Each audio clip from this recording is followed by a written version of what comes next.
On the 27th of February 1958, a Silver Cities Airways Bristol 170 freighter travelling from Ronaldsway Airport on the Isle of Man to Manchester crashed into Winter Hill, several hundred yards away from the Independent Television Authority's transmitting station.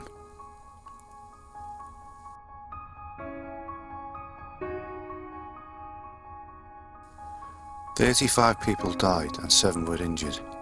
At the time of the accident, which was 9:15 in the morning, the weather was so severe that none of the engineers working at the ITA transmitting station were aware of the crash.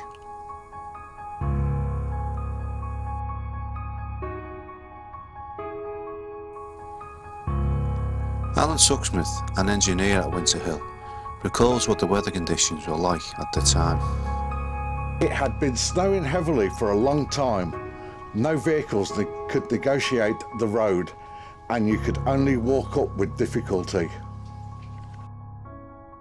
In those conditions, the transmitter staff had a feeling of complete isolation and could not detect anything going on outside the building.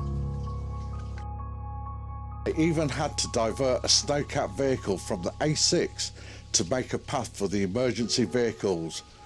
It was some hours before the ambulances arrived.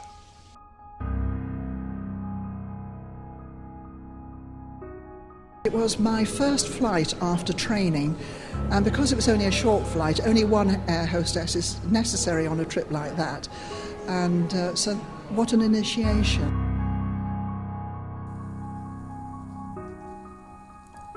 The flight was essentially a charter flight for a group of mainly motor traders to visit the Manchester Exide battery factory and the Manchester car show.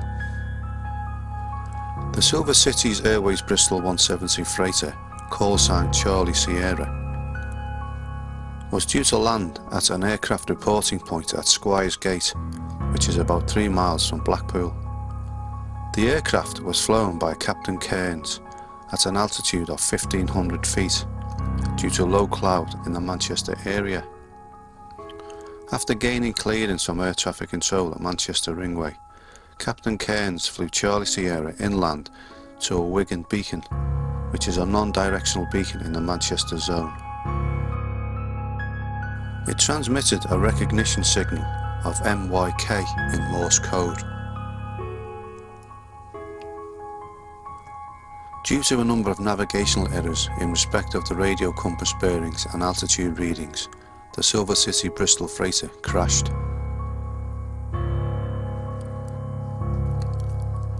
After an investigation, the probable cause was the error the first officer made in tuning the radio compass on Oldham Beacon instead of Wigan Beacon.